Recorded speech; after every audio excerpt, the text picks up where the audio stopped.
আসসালামু আলাইকুম সম্মানিত ভিউয়ার্স, কেমন আছেন? আমার NA English and technology learning YouTube চ্যানেলের পক্ষ থেকে সবাইকে স্বাগতম। যারা এখনও আমার চ্যানেলটি সাবস্ক্রাইব করেননি তারা আমার চ্যানেলটি সাবস্ক্রাইব করবেন। আজকে যে টপিক নিয়ে আলোচনা করব সেটি হচ্ছে কাইন্ডস অফ প্রনাউন। আমরা বিগত দিনে পড়েছিলাম পার্টস অফ স্পিচ। সেই পার্টস অফ স্পিচের মধ্যে noun, pronoun, adjective, verb, adverb, preposition, conjunction, interjection আমরা শিখেছিলাম এবং একটি ক্লাসে নাউনের শ্রেণী বিভাগ নিয়ে আলোচনা করেছিলাম। আজকে আলোচনা করব প্রনাউনের শ্রেণী বিভাগ নিয়ে। তাহলে প্রনাউন কাকে বলে আমরা জানি। নাউনের পরিবর্তে যে ওয়ার্ড বসে তাকে প্রনাউন বলে, যেমন he, she, it, this, that, those, এগুলো হচ্ছে কি প্রনাউন। তাহলে আমরা জানবো প্রনাউনকে কয় ভাগে ভাগ করা যায়। চলে কাইন্ডস অফ প্রনাউন, ইহা 8 প্রকার। যেমন এক নম্বর হচ্ছে পার্সোনাল প্রনাউন, ব্যক্তিবাচক সর্বনাম। নাম্বার 2 হচ্ছে ডিমনস্ট্রেটিভ প্রনাউন, নির্দেশক সর্বনাম। এরপরে হচ্ছে রিলেটিভ প্রনাউন, সম্বন্ধবাচক সর্বনাম। রিফ্লেক্সিভ প্রনাউন, আত্মগঠিত সর্বনাম। ইন্টারোগেটিভ প্রনাউন, প্রশ্নবোধক সর্বনাম। ডিস্ট্রিবিউটিভ প্রনাউন, স্বাতন্ত্র্যবাচক সর্বনাম। ইনডিফিনিট প্রনাউন, অনির্দিষ্টবাচক সর্বনাম। 8 নম্বর হচ্ছে রিসিপ্রোকাল প্রনাউন, পরস্পর সম্বন্ধবাচক সর্বনাম। এখন আমরা জানব পার্সোনাল প্রনাউন কাকে বলে। পার্সোনাল প্রনাউন, যে প্রনাউন কোনো ব্যক্তি বা বস্তুর পরিবর্তে বসে সেই ব্যক্তি বা বস্তুকে নির্দেশ করে তাকে পার্সোনাল প্রনাউন বলে।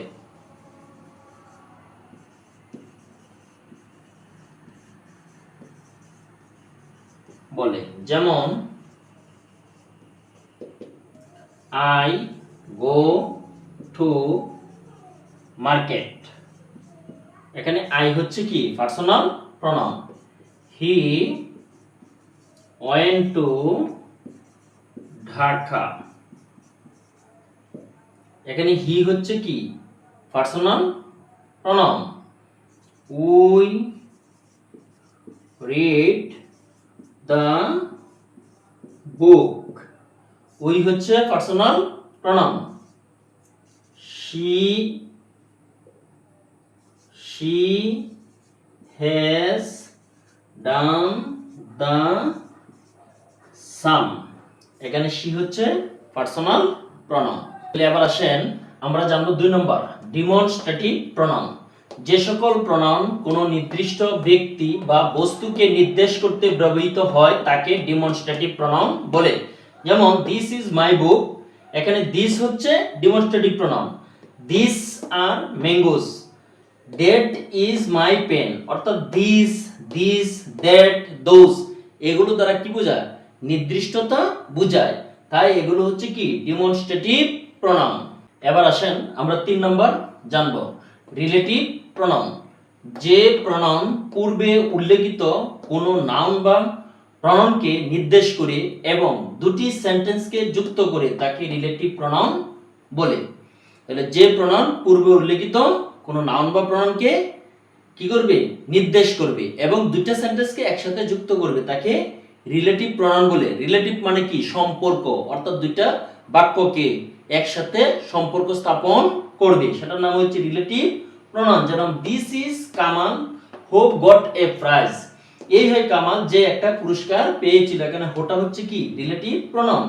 I know the boy who is absent, এখানে হোটা হচ্ছে relative pronoun. This is the pen which you gave me, এই হচ্ছে সেই কলম যে কলমটা তুমি আমাকে দিয়েছিলে। অর্থাৎ দুইটা সেন্টেন্সের মধ্যে কি করছে? হুইচ দ্বারা সম্পর্ক স্থাপন করেছে।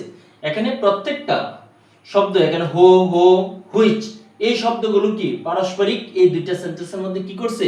সম্পর্ক স্থাপন করছে। তাই এগুলো হচ্ছে কি রিলেটিভ প্রনাউন। লক্ষ্য করেন 4 নম্বর রিফ্লেক্সিভ প্রনাউন। পার্সোনাল প্রনাউনের শেষে সেলফ অথবা সেলফ যুক্ত হয়ে যে প্রনাউন গঠিত হয় তাকে রিফ্লেক্সিভ প্রনাউন বলে। অর্থাৎ পার্সোনাল প্রনাউন ব্যক্তিবাচক যে প্রনাউনগুলো ছিল সেই প্রনাউনের সাথে যখন সেলফ অথবা সেলফ যুক্ত হয়ে যে প্রনাউন গঠিত হবে সেটাকে বলা হবে রিফ্লেক্সিভ প্রনাউন, যেটাকে বলা হয় আত্মগঠিত প্রনাউন। অর্থাৎ সাবজেক্ট যিনি, অবজেক্ট তিনি। এই প্রনাউনের বৈশিষ্ট্য হচ্ছে সাবজেক্ট এবং অবজেক্ট একই ব্যক্তি। এখানে I did the work myself, এখানে দেখেন I did the work myself মানে কি, এখানে সাবজেক্ট হচ্ছে আই আর মাইসেলফ হচ্ছে অবজেক্ট, তাহলে একই ব্যক্তিকে বোঝাচ্ছে। হি, এখানে দেখেন হিমসেলফ, এই হিমসেলফটা হচ্ছে কি reflexive pronoun. We made a garden ourself, এই আওয়ারসেলফ আওয়ারের সাথে কি যোগ হইছে সেলফস, তাহলে এটা কি রিফ্লেক্সিভ প্রনাউন। হি কিলড হিমসেলফ, এই যে হিমটা হচ্ছে পার্সোনাল প্রনাউন আর হিমের সাথে যখন সেলফ যুক্ত হইছে তখন সেটার নাম হয়ে গেছে রিফ্লেক্সিভ প্রনাউন। এভাবে ব্যক্তিবাচক প্রনাউনের সাথে যখন সেলফ অথবা সেলফ যুক্ত হবে তখন সেগুলো হবে কি রিফ্লেক্সিভ প্রনাউন। তাহলে এবার আমরা জানবো ফার্স্ট নাম্বার ইন্টারোগেটিভ প্রনাউন। যে সকল প্রনাউন প্রশ্ন জিজ্ঞাসা করতে ব্যবহৃত হয় তাদেরকে ইন্টারোগেটিভ প্রনাউন বলে। ইন্টারোগেটিভ প্রনাউনের কাজেই কি প্রশ্ন জিজ্ঞাসা করা, অর্থাৎ আমরা প্রশ্ন জিজ্ঞাসা করতে যে সকল প্রনাউন ব্যবহার করি সেগুলোকে বলা হয় ইন্টারোগেটিভ প্রনাউন। যেমন হো আর ইউ, এখানে হো এই শব্দটা হচ্ছে কি interrogative pronoun. What do you want, এখানে হোয়াট হচ্ছে interrogative pronoun. Which book do you want, এখানে হুইচ হচ্ছে কি interrogative pronoun. whom do you want, তুমি কাকে চাও, এখানে whom শব্দটা হচ্ছে কি ইন্টারোগেটিভ প্রনাউন। এমনি ভাবে যে সকল শব্দ প্রশ্ন জিজ্ঞাসা করতে ব্যবহার করা হবে সেগুলোকে বলা হবে ইন্টারোগেটিভ প্রনাউন। আসুন আমরা 6 নম্বর জানবো ডিস্ট্রিবিউটিভ প্রনাউন। যে প্রনাউন দুই বা ততোধিক ব্যক্তি বা বস্তুর মধ্যে প্রত্যেকটিকে পৃথক পৃথক ভাবে প্রকাশ করে তাকে ডিস্ট্রিবিউটিভ প্রনাউন বলে। অর্থাৎ প্রত্যেকটা ব্যক্তি প্রত্যেকটা বস্তুকে আলাদা আলাদা ভাবে বুঝাবে যে প্রনাউন সেটা হচ্ছে কি ডিস্ট্রিবিউটিভ প্রনাউন। যেমন each of the boys got a prize, এখানে ইচ শব্দটাই হচ্ছে distributive pronoun. Either of the girls will do it, each of the pen is good, এখানে ইজ আইদার এই শব্দগুলো হচ্ছে ডিস্ট্রিবিউটিভ প্রনাউন। অর্থাৎ ডিস্ট্রিবিউট মানে কি বন্টন করা। জানলো 7 নম্বর নাম ইনডিফিনিট প্রনাউন। যে সকল প্রনাউন দ্বারা কোনো ব্যক্তি বা বস্তুকে অনির্দিষ্ট করে বোঝায় তাকে ইনডিফিনিট প্রনাউন বলে। অর্থাৎ অনির্দিষ্টভাবে কোনো ব্যক্তি অথবা অনির্দিষ্টভাবে কোনো বস্তুকে বোঝাবে যে সকল প্রনাউন সেগুলোকে বলা হয় ইনডিফিনিট প্রনাউন। যেমন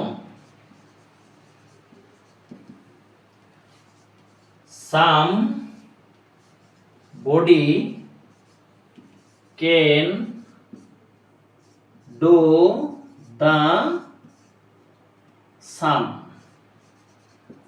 somebody can do the sum, এখানে somebody অনির্দিষ্টভাবে বুঝাইছে। anyone